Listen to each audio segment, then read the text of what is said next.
Решаваме проблемот со водоснабдувањето во општина Аеродром, особено во високите зони.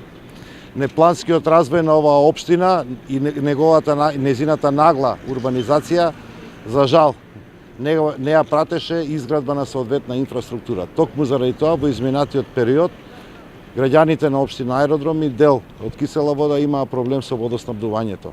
При градежните работи на кружниот тек на Христо Татарчев ја изведуваме и оваа цевка Пи-400, која што всушност е цевка која што врши водоснабдување и на општина Аеродром и на Кисела вода, со што во целост очекуваме да се надмине проблемот со прекин на вода во високите зони во општина Аеродром. Градот Скопје и јавното предпријатие Водовод и канализација се грижат за вистинските интереси на нашите сограѓани.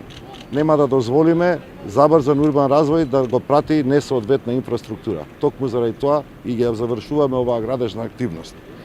Ќе продолжиме и понатаму парите од даноци и комунали кои што ги даваат граѓаните да ги употребуваме за решавање на клучните проблеми во нашиот град. Граѓаните беа запоставувани во изминатиот период заради несоодветно трошење на нивните пари. Во Скопје во 21. век, токму заради ваквата неплански развој, се соочуваме со вакви комунални проблеми. Само одговорно планирање, само урбанизација на градот со добар план подразбира дека ќе можеме во иднина да ги спречиме проблемите за да можеме да го обезбедиме нормалното функционирање на граѓаните. Затоа што Скопје е европски град, скопјани заслужуваат повеќе од тоа.